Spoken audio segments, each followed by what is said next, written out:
What is up, everyone? I am live. I'm actually trying to do live on both Instagram and on my second YouTube channel. So I've got both. I got my Instagram here, which is really not loaded yet. I'm going to see if this works. I've never tried to do two live streaming formats at the same time.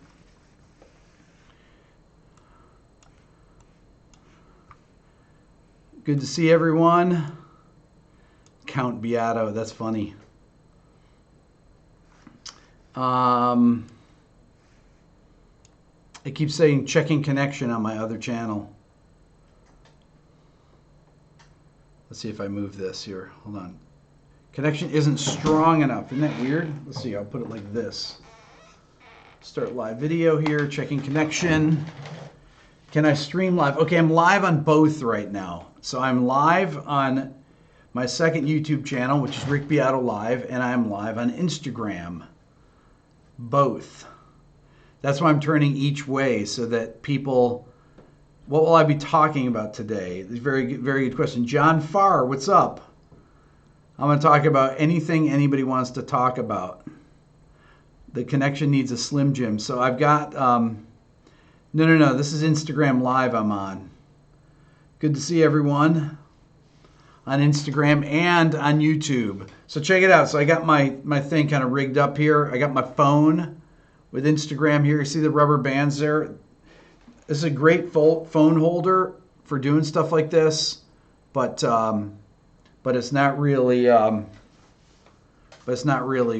just ordered a new one actually today. Talk about drum tuning. I'm actually talking about this drum video I'm going to do that I'm working on right now.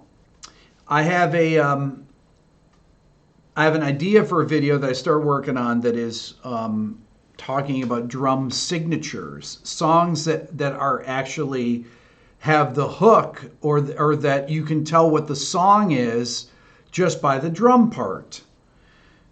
An example would be Rock and Roll by Led Zeppelin. Another example would be Sunday Bloody Sunday by U2, or Bullet the Blue Sky by U2, or Pride by U2. U2 has some really great drum videos. Or Walk This Way by Aerosmith. These are great videos or great songs that have drum signatures. Tom Sawyer would be another song. Rosanna, I just saw over here on Instagram. Who said that? Tolenso. Harold just asked me, what is my favorite genres of music? Well, that's the whole thing. It's the genres of music. It's multiple genres of music.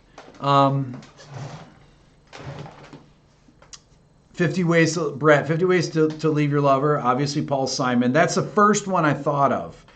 So I thought about that. Then I thought of, well, does it have to be with the drums by themselves at the beginning of the tune? That's really the question. And things like Rock and Roll. If you hear the intro of Rock and Roll, Led Zeppelin, you instantly know what it is. If you hear the Immigrant Song, though, you know what it is. If you just were to hear do, but that actually goes with the riff. So is that does that count? That, you know? Eruption Van Halen, David. Well, that's not a drum part. Although Van Halen Hot for Teacher would be a drum part. That anything by Mick Fleetwood. Yeah, I gotta think. I'm thinking of big songs for this though. What are really big songs? Okay, so by the way, anybody hasn't bought the Beato book? Sale tonight, 20% off, RB987.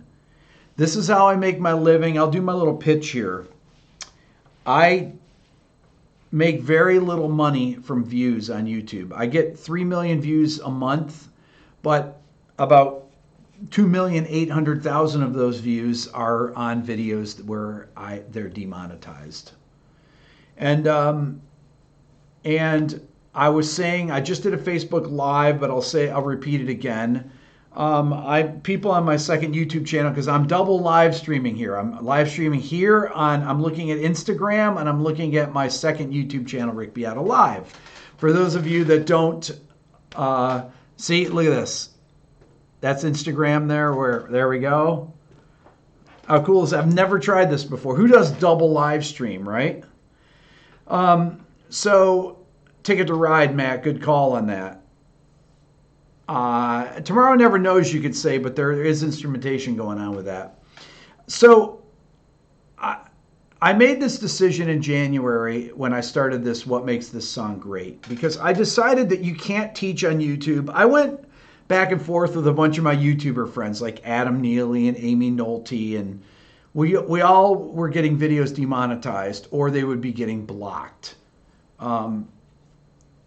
Using things, using songs that you want to talk about. You can't teach music without playing music.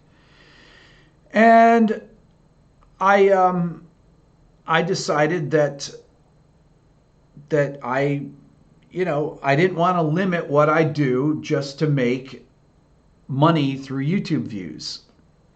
I don't want to have to do clickbaity titles, even though some people will say I do clickbait. Somebody accused me of having a clickbait title about, some video that the title was exactly what I talked about in the video. Literally what I talked about in the video. It's like, I don't get how that can be clickbait. And I also did not know, this is a complete Rick Beato aside here, but there's some meme that's associated with the song Roundabout by Yes that I did this video on, because I kept seeing this thing in the comments section talking about this. I was thinking, what is this meme that people are talking about? To be continued? So I said, what's up, Rhett? I walked in, I said, Dylan, have you heard this song? And I played him the beginning of Roundabout. He goes, oh, this is the one that goes, dun, dun, dun, dun, dun, dun, dun. And I said, how do you know this? He goes, oh, that's a meme that's all over YouTube. I said, where is it?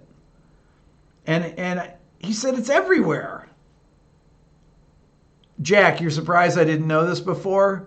I know, I'd never seen this before. I don't know this Roundabout meme, but I think it's hilarious that Dylan knew Roundabout. So look, if you're going to have a meme, at least do it with a great song like that, right? But it was so funny that the kids knew Roundabout. So, because I just kept seeing Rick's, I can't believe Rick didn't do the meme thing with this to be continued, this meme. And I said, well, I don't do memes, but that's actually not true, because I do memes. Like I did Rick rolling, for example, on my April Fool's video. So what do I meme? That's good, body knowledge. Okay, so I am live streaming. Oh, so this is JoJo's Bizarre Adventure. That's what it is. Okay, I kept seeing this. So I'm live streaming on Instagram here and on YouTube here. David, thank you so much. I appreciate that. That's great. That's a very generous donation. To be continues from anime, JoJo's Bizarre Adventure. Okay, thank you, Jack. I just had this explained to me here. This is great. All right, now we the do you gent meme. I did that one. Okay, I do memes. So my when I responded, I don't do memes. That's actually a lie. I do memes. I just didn't realize it. So one of the most interesting things that I thought about, that I included in my video, it's not some genius idea, but I thought to myself when I was making the Yes video, I said, I know that Roundabout came out probably 1971 or so, because I remember I was in, third grade or something. And it was all over the radio. And so I thought, I think that's when Zeppelin 4 came out too. So I looked at the list of songs that came out in 1971. Hold on. I'm going to read you some of this list. I took a screenshot of it right here. This is, wait, where is it here? I took a screenshot last night. It's pretty ridiculous because my friend Paul that I was talking to last night said, okay, he said he couldn't believe how many big songs. Okay, so I'm going to read this. You ready for this? 1971. Here we go. And I don't know why it's listed in order. Stairway to Heaven, Imagine, What's Going On, Marvin Gaye, Let's Stay Together, Maggie May, Rod Stewart, American Pie, Won't Get Fooled Again, Brown Sugar, theme from Shaft, Me and Bobby McGee, Baba O'Reilly, It's Too Late, Carole King, Riders on the Storm, Ain't No Sunshine, Bill Withers, Rock and Roll Zeppelin, Changes Bowie, Black Dog, Tired of Being Alone, Al Green, Mercy Mercy Me, Marvin Gaye, Bang a Gong, T-Rex, Roundabout, Aqualung, Long Cool Woman in a Black Dress, The Hollies. I mean, this is insane. That's just the first 25. It's unbelievable.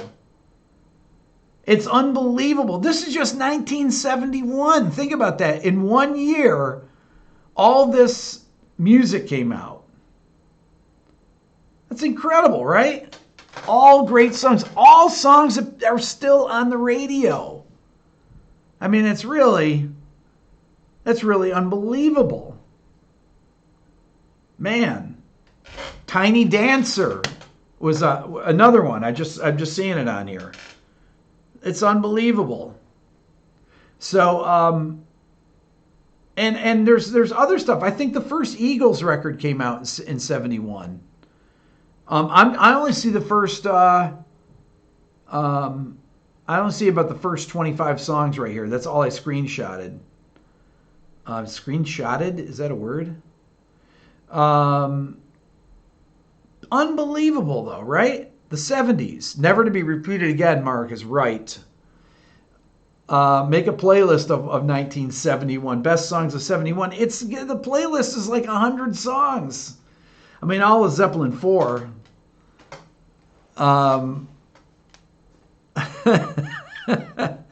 The Eagles first was 72, Body Knowledge. Well, actually, Roundabout, the record came out in November of 71, and the single was actually released in 72, to be more specific. But since the record came out in 71, I decided to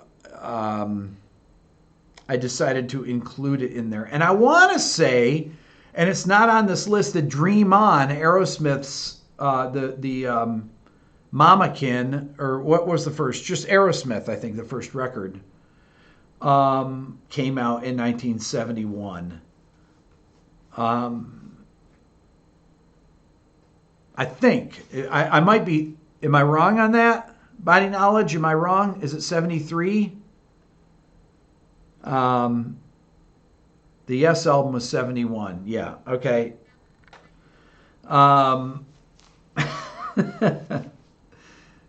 13-year-old bassist from Maryland. What's up on Instagram? There's a book, Never a Dull Moment, 1971, the year that rock exploded by Well, there you go. My Sweet Lord, 1971, Maurizio just said that.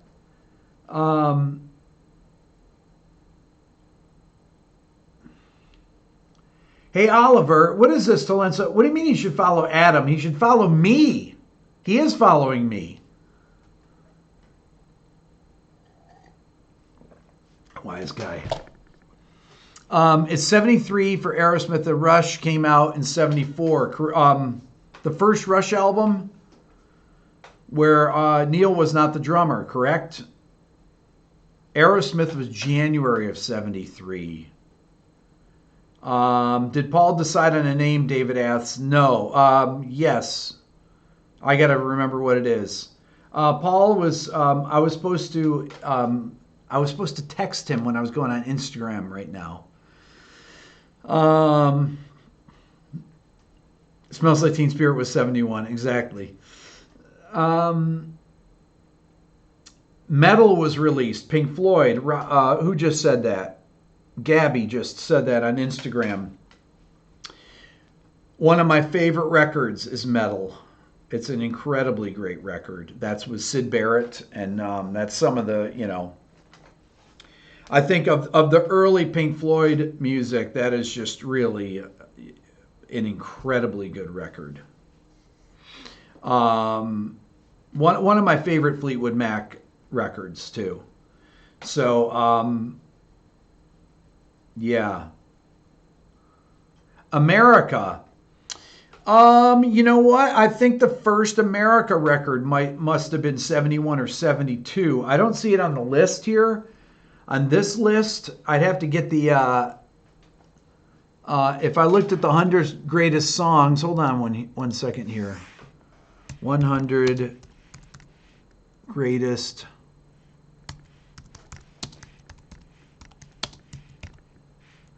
Hold on, I'm looking it up again. Okay, so this is the thing. Okay, I'm gonna. Okay, so here's the first part. So I got up to about number 25. Tiny Dancer. Hold on. Oh, this is just unbelievable. And then. Okay, so we got. Here's the next batch of songs, right? Hold on. So we also have, let's see here. On the singles list, okay, Tiny Dancer, Respect Yourself, Stable Sisters, Without You from Nilsson, Behind Blue Eyes, LA Woman, The Doors, Horse with No Name, America, Locomotive Breath, Jethro Tull, You've Got a Friend, James Taylor, Gypsies, Tramps, and Thieves by Cher. Love that song. It Don't Come Easy, Ringo Starr.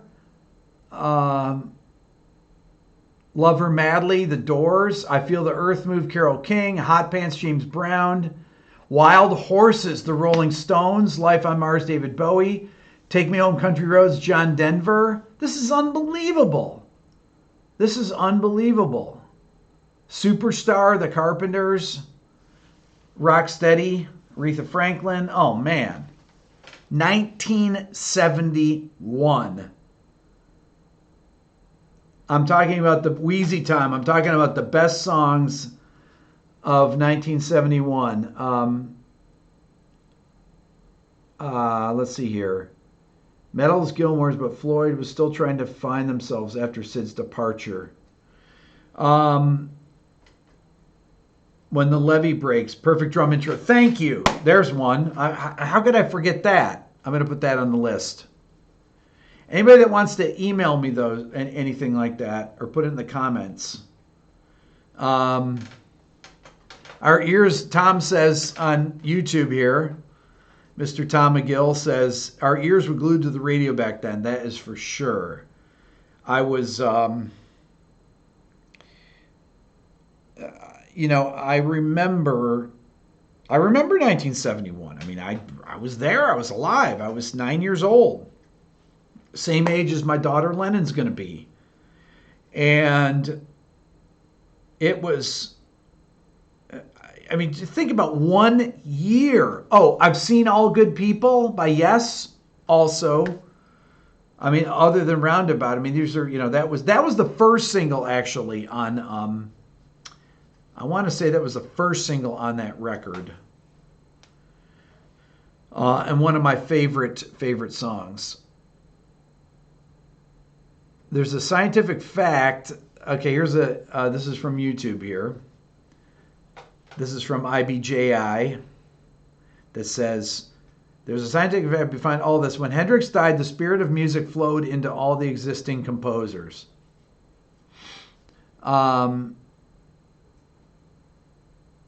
It's the Yes album. Okay, so the record before, Not Fragile. Because they were still releasing. That's when people made multiple records a year. Okay, so I got to tell this story. I've told it on the live stream before. What's up, Shane? Mr. Shane Lee on Instagram. So one day I was working with this band called Jump Little Children. It was 2004. And the first day of the recording, I was talking to the band. I couldn't see them out in the live room. We were setting up to track drums. And so I was talking to the band and they weren't responding. And I didn't know what to do. I was like, what's going on? I kept talking through the talkback mic. And it was about 100 feet away, 2 rooms over where the drums were. So anyways, the band comes walking in and they say, Elton John just came in. I said, what? Well, Elton John was recording in Studio A at Tree Sound where we were doing the record. And Elton John came in. First of all, his assistant came in and said, are you guys Jump Little Children? They said, yeah. Well, Elton John is a huge fan of your band. He wants to come in and say hi. So Elton comes in and says hi, talks to the band, and I was in the control room. I didn't see him, you know. I said, wait a minute, Elton John came in and no one came to get me? So, you know, there's not many people that I, you know, would be that interested in meeting, but come on, Elton John. So anyways, they say, yeah, he's a fan of the band. He said, come on over when we're done with our session. What's up, Branyan? So anyways, it gets to be 8 o'clock at night, and we call over to the A studio. We're in the B studio, and say we want to come over to the A studio. And the A studio is in the same building, you know. So we walk over there. We walk in. There's Elton. There's Bernie Taupin. There's Elton's band from the 70s. His original band, and they're all set up. So we start talking, and Elton was one of these guys. I used to see him around town in the music stores, Blockbuster on Peachtree. So he starts talking about music, and he knows all this stuff about metal, about all these different genres of music. So we're talking about this stuff. Bernie Taupin's right there. I mean, I met Bernie Taupin and Elton John right at the same time. So Elton starts talking about, I asked him about making records back then. And he said, well, with this band, he says, well, we used to write for 2 weeks in the studio and make a record, and then go and tour for 6 months, and then go back in the studio and make another record in 2 weeks, and then go back out on tour for 6 months. And that's how they did it. He said, we always made 2 records a year. Go back and look at the Beatles. Okay, they did 13 releases from 1962 to 1970. Okay, they did 3 records in 65. They did what? Rubber Soul, Revolver, and Help, I think, all came out in 65. The reason that, to me, that bands were so amazing, artists, it doesn't matter what genre it was. Everybody made at least 1 to 2 records a year. They would just, that was it. You know, it was that's what you did, which is why they were so good at writing. Why do you think all these songs are so good here in 1971? Because every one of these bands, yes, made 2 records in 1 year. I mean, they all made 2 records in 1 year. How do you get good at writing and making records? By writing and making records. To me, when labels in the early 90s, well, it really, honestly, it started in the 70s with Boston and with Frampton Comes Alive and stuff like that, where the labels realized that they'd release multiple singles instead of, it was a lot more cost effective to not go through and make multiple records, put the people out on tour and sell more of the current record. This is what they used to do. And so then it got to be, you'll notice in the 80s, a lot of bands would be, you know, bands like U2, for example. 1980, they did the first U2 record, Boy. Then they did 81, they did October. 82, they did, what'd they do? War, Under a Blood Red Sky. They did, you know, then they did Unforgettable Fire in 84, Wide Awake in America, which was the live EP in 85. or 80, 85 or 85. Then they did Joshua Tree, which really was done in 86, came out in 87. Then they did in 88, they did Rattle and Hum. In 89, they did 89. They took 2 years. They took a year off. They started making Achtung Baby in 1990. In 90, they made Achtung Baby. They made Zooropa in 92. This is when people were making records every single year.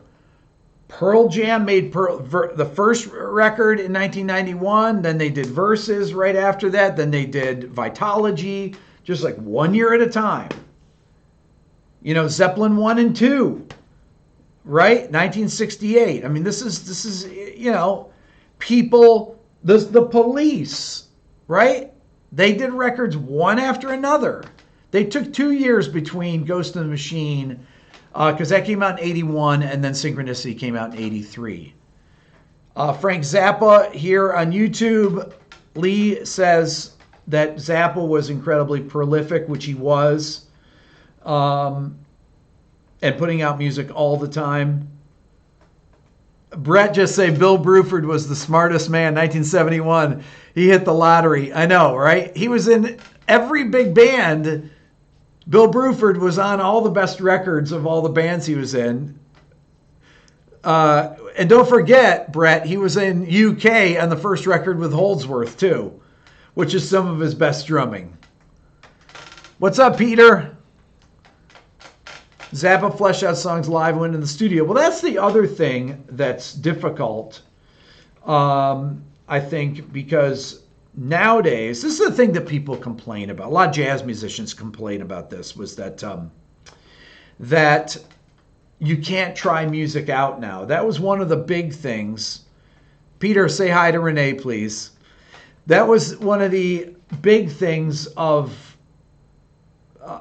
of being able to make a song like Roundabout, was that they would go out and tour on the stuff. So when they got in the studio, they could do live takes like Roundabout.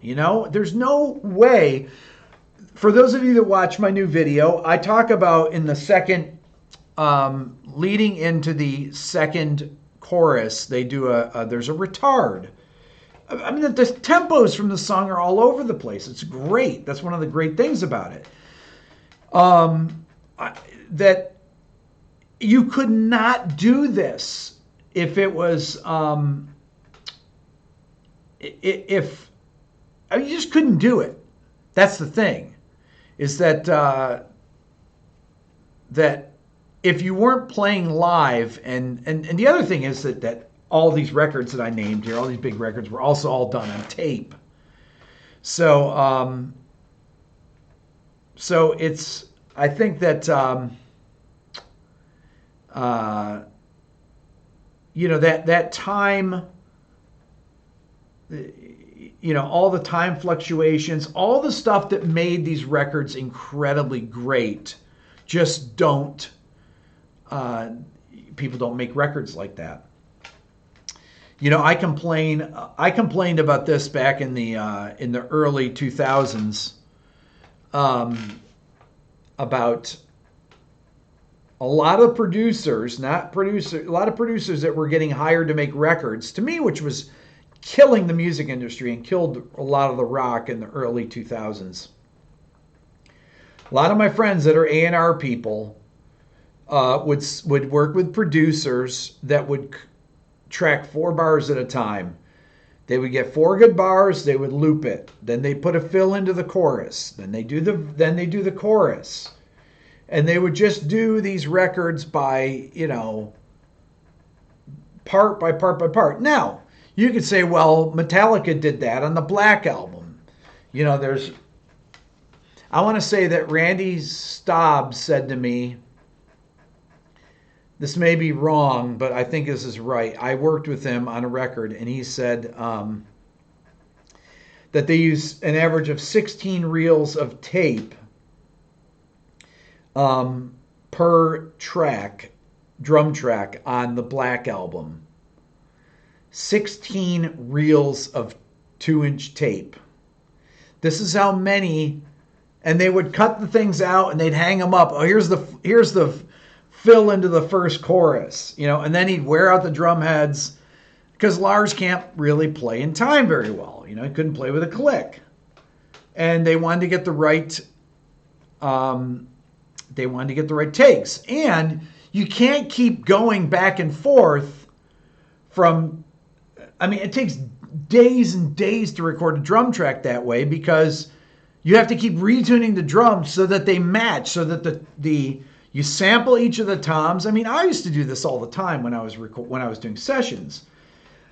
We would always do a sample of each of the toms. We do a sample of the snare, all this stuff, so that when you're tracking the song, that if the toms if they get a dent in them, for example, drummers that would play with plastic tips, they dent drum heads. Don't let drummers play with plastic tips drumsticks. And once they get a dent in them, they can't be tuned properly. So you have to change the heads. Well, if you don't have a tuning reference, it's very hard to get a tom exactly in tune. You got to just keep retuning it to get it so that you can't hear the edits between takes. And imagine when you're doing this on tape. It's one thing to do it in Pro Tools, right? Where you can track over this stuff, where you can kind of slide in a fill where it might not perfectly be in tune, but you couldn't do this. You couldn't do it in the same way on tape. It was just very, very difficult. So anyways, a lot of the producers in the early 2000s, producers whose records I can't stand, I'm sorry to say it, they ruined rock music in the early 2000s, period. They did. I'll say it. I said it here. I said it on Instagram, and I'm saying it on YouTube here all at once. And we know who these producers are. I don't have to name them. It's just a couple of them. They kept getting every record. They made every record the same way. They were horrendously bad. They were all, faceless bands for the most part. And everything was auto-tuned. Everything about rock music that was great was removed from the songs. Not every band. There were some great bands out there that were making great music. But for the most part, these particular producers that I'm talking about that really got hired to do every record, no matter how bad they flopped, the same guys would keep hiring them, and they would make them 4 bars at a time. They'd use the same amplifiers. They'd use the same. Every record they do all these new metal records were all done the same. Dean, you said like Swerve Driver. Swerve Driver was not one of those bands, and they actually didn't exist in the 2000s until later on. They broke up in '99. Swerve Driver is one of the best bands, period. Homogenous, Jimmy D just said here. Don says rock and roll neutered. That's it. That's it wasn't. I was trying to make a living, find really cool projects, and things that I did that weren't new metal. Which was a lot of stuff. I didn't do.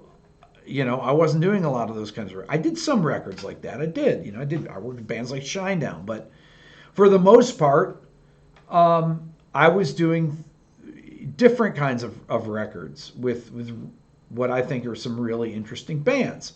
I worked with plenty of crappy bands too, but people hired the same people to make records. You can just go look at the ones, and this is really from 2000 to 2010, for 10 years straight. Same guys making the same crappy records.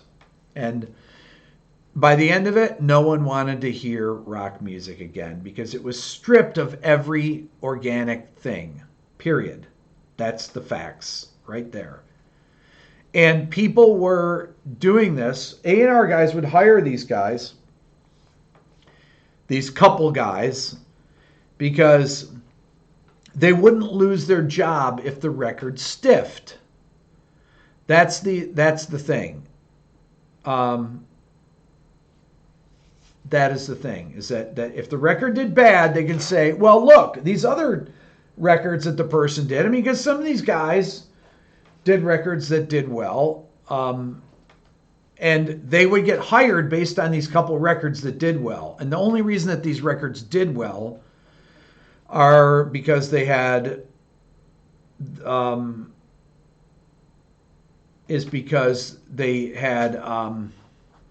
good songs.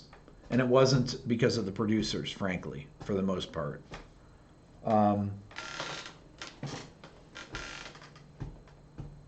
Lee says here on YouTube, Lee says, rock as we knew it had a shelf life like all styles of music coming and going. Yeah. Well, the things that are going on in music right now are things that are really unusual. There's just some unusual events that have never been, we never had a time where you could make a recording digitally that would never wear out. Part of buying, I bought Back in Black, 7 times? I bought, there's so many albums that I bought multiple times. You just did. You have it in your car, the cassette, and it gets melted on some hot day, and you buy another one. And then, you bring your records home, they get scratched up because of something, you fall into your turntable and the thing goes across it, and all of a sudden it's got a skip in it. You throw it out and you buy another one. And that's what you did, So that is that is really what, nothing ever wears out anymore, and you can get it for free, so it has no value.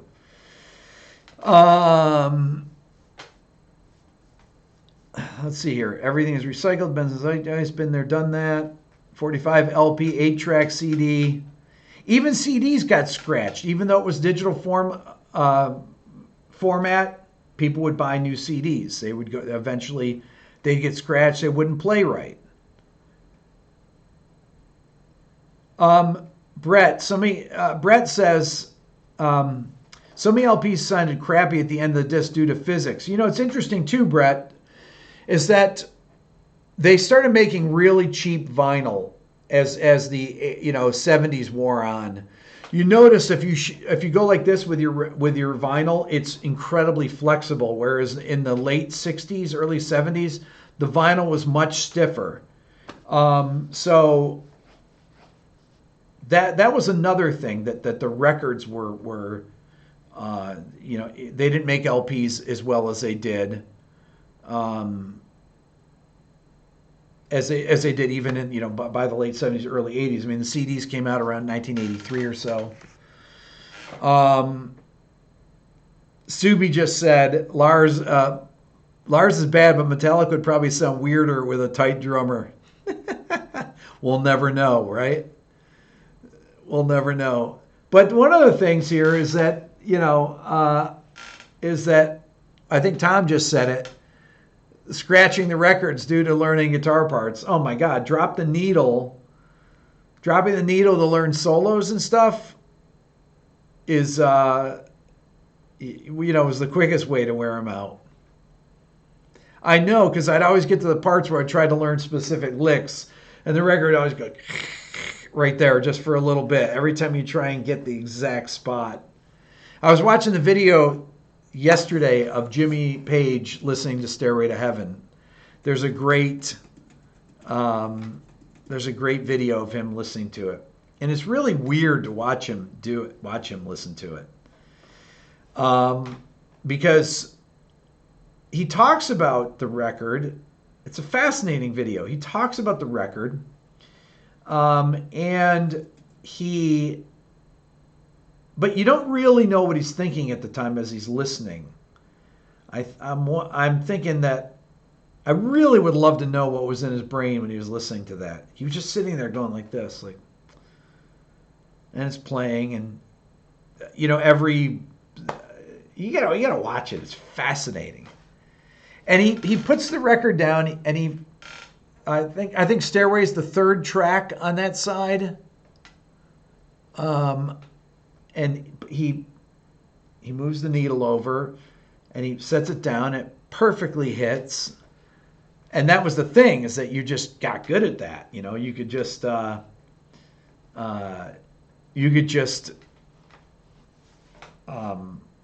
the needle right in the right spot. But I'd love to hear his thoughts in his head as he's listening to that. It's fascinating to watch him though, listen to it. It's the fourth track, is that right, Sam? Okay, fourth track. Ron says, yeah, I think Andre Segovia likes Stairway. I think even Andre did.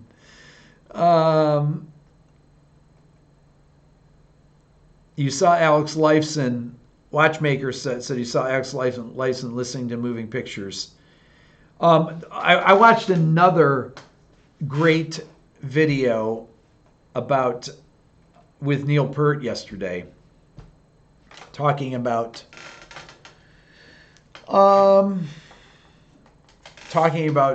being influenced by different styles of music as they came out. Punk rock and new wave, things like that. I mean, it was really fascinating to hear him talk about that. Neil Peart. Sorry, Gary. Is that right? Is that what he calls it? Yeah, it's Sam says he was wondering why I was getting sued. I just think that I think it's fascinating to hear these people reminisce about things that they did years and years before. I think it's fascinating. I'm hoping that that's kind of the thing that I'm doing, at least oh yeah, the Police influenced Rush. That was one of the things he said, Brett, is that Rush loved the Police. And Neil talks about being friends with Stuart Copeland. But when I make these videos about what makes this song great, things like that, I'm a massively big fan of music. And I want to I love talking about that. Music is incredibly exciting to me. Great music is. I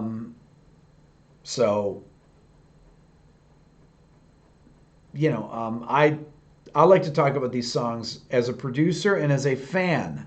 That's what my series is really about. It's about,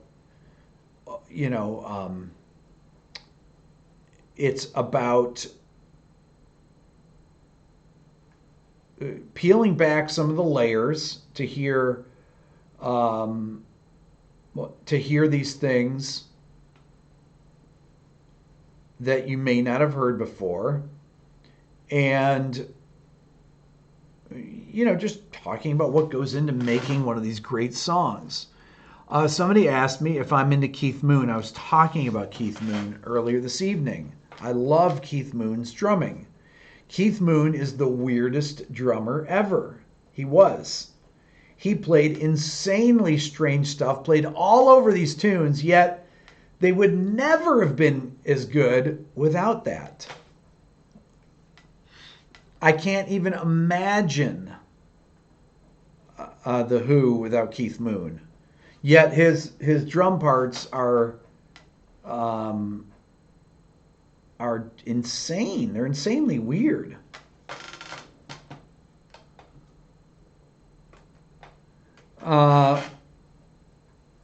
No hi-hat use, Peter says. What is that? No hi-hat use with Keith Moon, Peter. Yeah.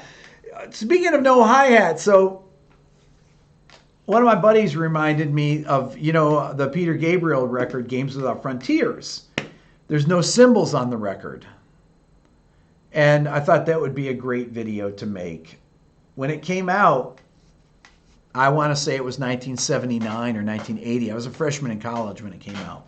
I was a freshman in 1980, I think it came out. And I remember one of my buddies saying to me, a drummer friend of mine in high school said, there's no cymbals on this record. Now, I didn't think of that because I was not a drummer, and it didn't even occur to me that there were no cymbals on it. So, it's fascinating.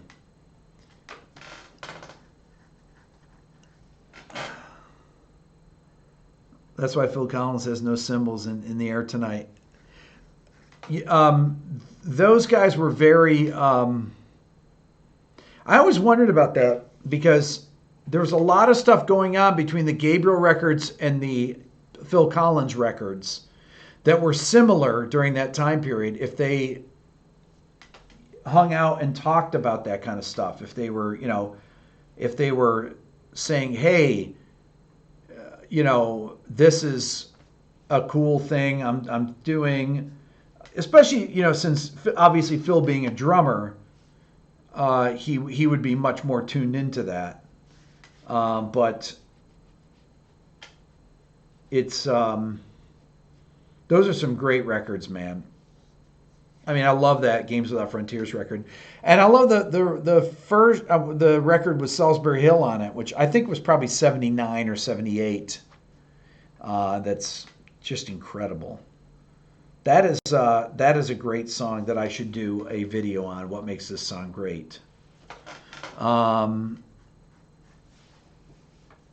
Phil Collins sold out. They sold out every show that they ever did.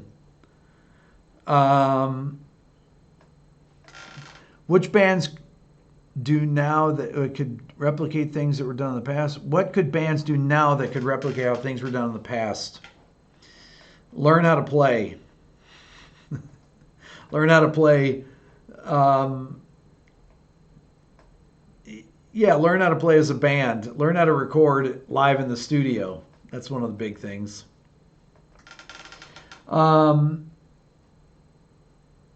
Phil Collins didn't use much hi-hat until he read something that Buddy Rich said. Is that true? Lennon the synclavier. Peter says, Phil and Peter used use of reverse gates. The gated reverb, I mean, that was a huge that was a really big moment in music. We were all aware of that back then.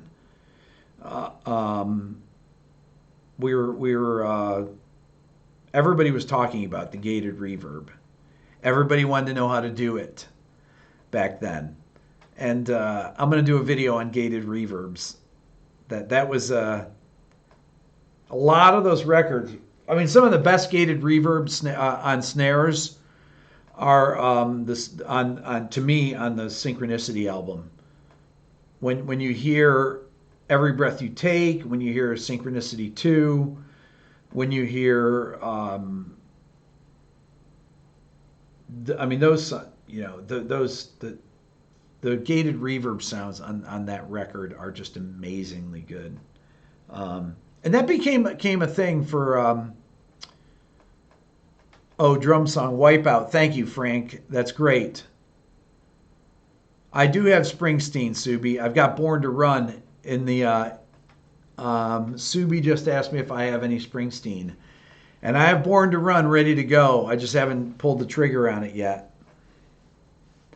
But I've been, Dave, what's up?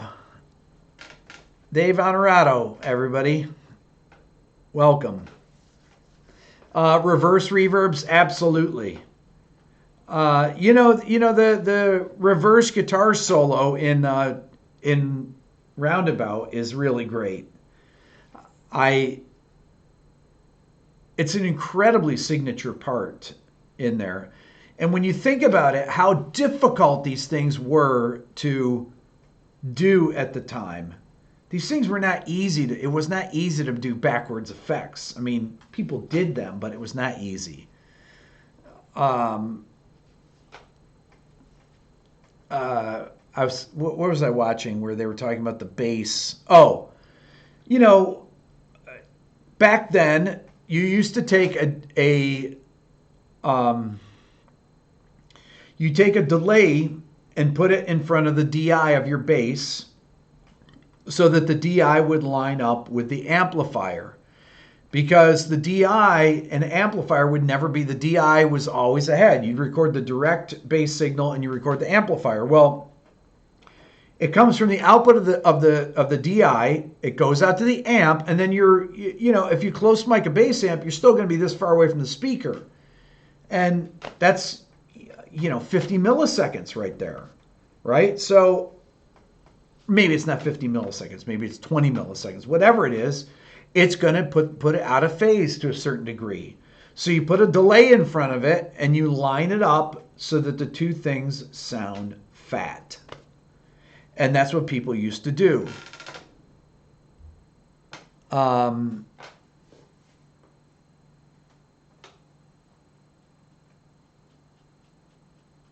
Hulaman. Keep waking yourself up to watch on the stream. Awesome.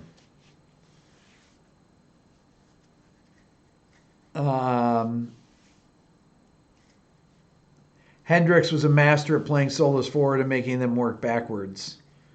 Yeah, that's the thing is it's tricky to do that. It's really tricky to do that. I had a thing that I did in one song one time where I did a backwards, I wanted a particular solo, so what did I do? I used a reverb and reversed each note and then just reordered them so that it would be the exact solo that I wanted.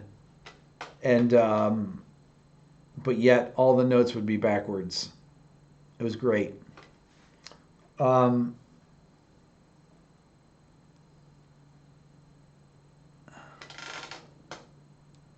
You show us how to do reverse. Yeah, I will, that's a great idea. I will talk about some of these things, or some of these reverse. I mean, it's so easy to do that nowadays.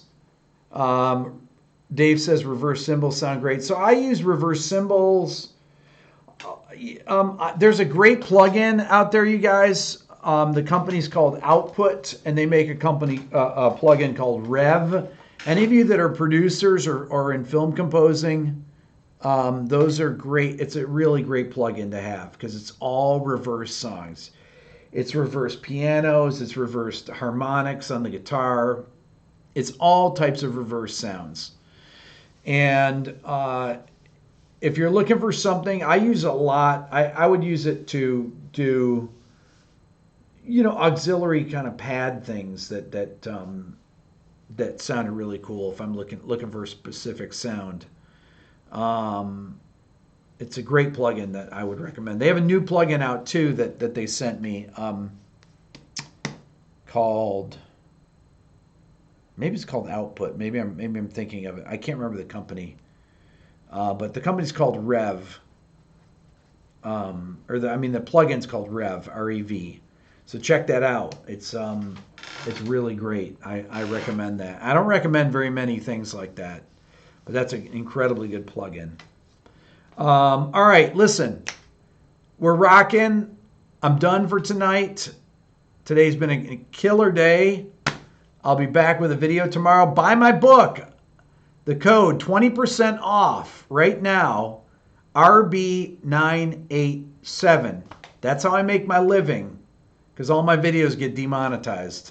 But I don't complain about it anymore. It's just a fact. Buy my mugs. If you want to know the modes of the major scale or melodic minor scale or harmonic minor scale or harmonic major scale or double harmonic major scale, it's all on my website. Go to rickbeato.com. Go to, you buy a t-shirt, something. Support the channel. You guys are the best. Boom. I'm going to turn off both. I'm stopping.